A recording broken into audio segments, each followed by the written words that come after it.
What's up everyone, Mr. SLIN here coming at you with 3 tips to make your medic gameplay better. Now rules are always made to be broken, but you follow these rules and you'll become a better player, I guarantee it.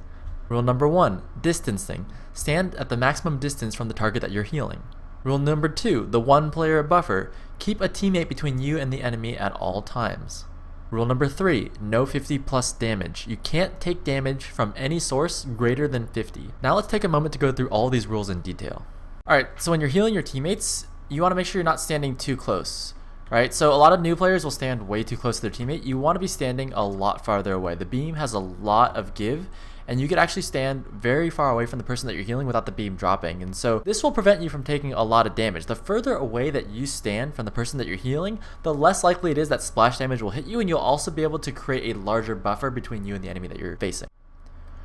Proper distancing is the key to good medicing because it prevents enemies from attacking you. If you're putting yourself far enough away from the fight, it actually makes the enemy player focus on your teammate rather than on you. If you're too close though, the enemy player will go over your teammate's head and attack you instead. And I have a couple example clips lined up here for you as we illustrate the second medic rule, which is the 1-player buffer rule. Now the 1-player buffer rule is very specific and very important. You only want 1 player in between you and the enemy. Now obviously that rule can be broken, but the general idea is that you need to be healing the front line. If you put 1 player in between you and the enemy, it guarantees that you're going to be healing the front lines at all times. The medic's job is to always be healing the front lines, the people who are taking damage. If you're healing the people in the back lines or the people who are hurt, you're not actually contributing to the team fight. And I'm going to show you this with an example clip right now. This is a game of me just playing on Granary, and let's roll the clip.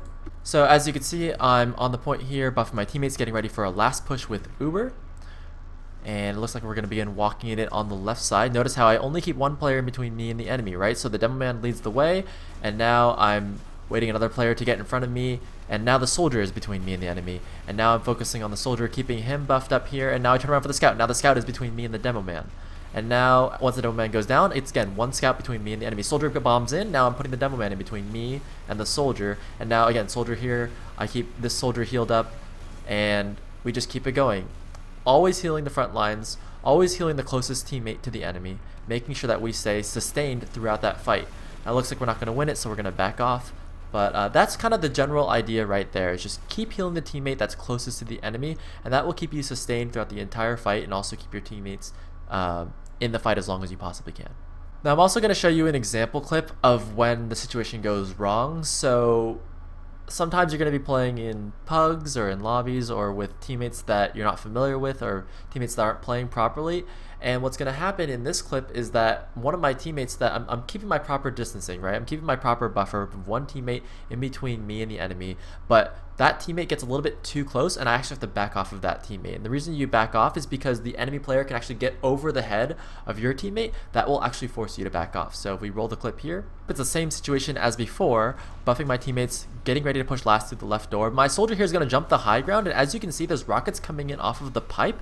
So I know that there's going to be an enemy right on top of me if I were to follow my soldier in. So I actually have to back off of that situation and turn around and look for another teammate to put in between me and the enemy. I see my scout, so I go to help him, and I'm following the 1-player buffer rule here, but my scout wanders off to the left and I'm unable to help either of these teammates. So I actually have to back off here, and as you can see, it's a good thing that I backed off because that soldier bombs in right on top of me. So that's sort of the nuances of the 1-player buffer rule. You kind of have to realize when is the situation where you can actually play with that player and when you have to let him go and do his own thing, right? Because sometimes your teammates aren't going to be fully aware of the situation, and you know, my scout's going in there trying to make a play, but he doesn't realize that there's someone who can get in between me and him. And that's the whole goal of the buffer rule. You need to make a space around you with your teammates to keep you safe, because if you don't and players get in between you and you don't have that buffer, you're going to be the one who's being attacked and you're going to be the one that dies. And that brings me to the 3rd medic rule, which is number 3, do not take damage greater than 50.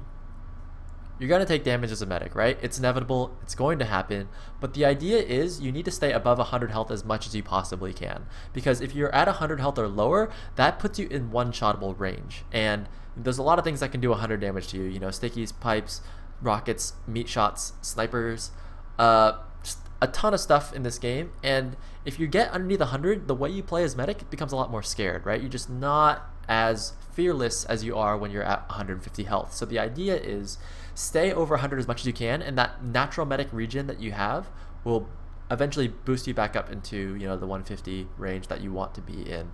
But yeah, this rule, very simple. Just when you're playing, be very cognizant. Just be very aware of when you're taking damage, because if you're looking for it, if you're like, oh man, you know, I ate that pipe I shouldn't have, in the next time in the future, you'll realize, okay, you know, I should be really dodging, I should be looking for that kind of thing, because I can't accept taking 50 plus damage.